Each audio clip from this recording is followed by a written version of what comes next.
Ada hutan di dalam air. Percaya? Tapi beneran ada loh guys. Malah kalian bisa bikin sendiri. Kayak yang satu ini nih. Hutan yang satu ini bukan sembarang hutan, melainkan satu konsep dalam pembuatan aquascape. Hayo, pada tahu nggak sih apa itu aquascape? Aquascape adalah seni mendekorasi pemandangan dalam akuarium. Uniknya, dalam aquascape nggak sekedar ngasal-ngasal meletakkan tanaman di bawah air.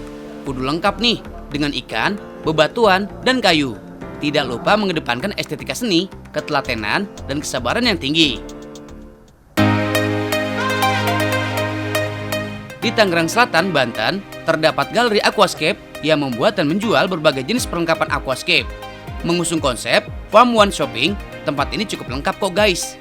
Ada galeri, retail, pembibitan tumbuhan air, sampai pembuatan. Bagi yang ingin berhemat, kalian bisa kok coba membuatnya sendiri. Tapi kalau mau yang lebih cocok meong, boleh deh meng-hire orang yang emang pro di bidangnya guys. Nah, talking about aquascape, ada beberapa tema aquascape yang terkenal saat ini guys. Mulai dari natural, under river, hingga jungle. Definisi dari aquascape sendiri itu adalah seni menata tanaman di dalam akuarium. Beda sama akuarium biasa yang hanya mengutamakan ikannya aja gitu. Memiliki aquascape di rumah berarti harus siap dengan tuntutan yang ada guys. Soalnya, aquascape membutuhkan treatment khusus. So, gak hanya satu aspek aja yang dirawat, melainkan semua elemen yang ada di dalamnya. Mulai dari air, ikan, tumbuhan, dan pelengkap pendukung lainnya. Sekilas sih, antara aquascape dan akuarium memang tampak sama. Namun ada perbedaan baik dari konsep dan fungsi. Jika akuarium, objek yang menjadi fokus pemeliharaan adalah ikan. Sementara aquascape, konsen ke semua elemen yang ada di dalamnya. Perbedaan berikutnya terletak pada tumbuhan. Akuarium identik dengan tanaman palsu atau plastik. Sedangkan aquascape, semua tanaman yang ditanam merupakan tanaman asli dan membentuk mikroekosistem air. Nah, daripada penasaran, gimana sih proses pembuatan aquascape? Langsung aja yuk guys, kita intip proses pembuatannya langsung dari yang pro. Siapkan soliter atau space kaca. Tambahkan pelengkap mulai dari hardscape atau batang kering, bebatuan, tumbuhan air, lem, dan lainnya. Sementara untuk medianya, siapkan tanaman dasar dan pasir.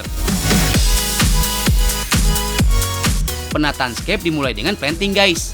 Setelah itu, dilanjutkan dengan menyusun equipment. Lanjut guys, dimulai dengan membentuk pohon, bebatuan, dan penataan. Letakkan bakteri tumbuhan, pupuk dasar, substrat atau media tanam.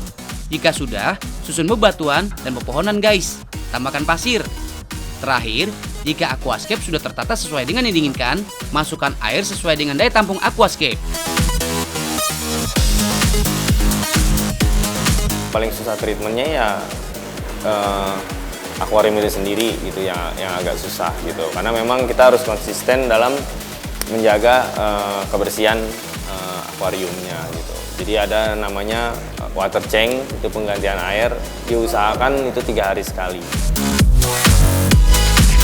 For your info guys, pembuatan dan penataan aquascape dikelompokkan menjadi 3 bagian. Pertama, foreground atau bagian depan, midground atau bagian tengah, dan background atau bagian belakang. Untuk mengetahui aquascape berhasil atau tidaknya, biasa setelah tumbuhan hidup di atas 2 minggu guys. Oh ya guys, anyway, tepat di belakang galeri ini juga terdapat farm khusus tumbuhan air, mulai dari akar-akaran dan lemut khusus. Untuk saat ini, aquascape lebih banyak dibuat menggunakan air tawar aja guys. Satu paket dekorasi aquascape siap pakai, harganya cukup fantastis. Mulai dari Rp6.500.000 sampai Rp500 juta. Ini sih bener-bener ya guys. Wage lase, koleksi mehong, no kaleng-kaleng. Sini, sultan-sultan pada ngumpul. Ngopi dulu kita. Hahaha.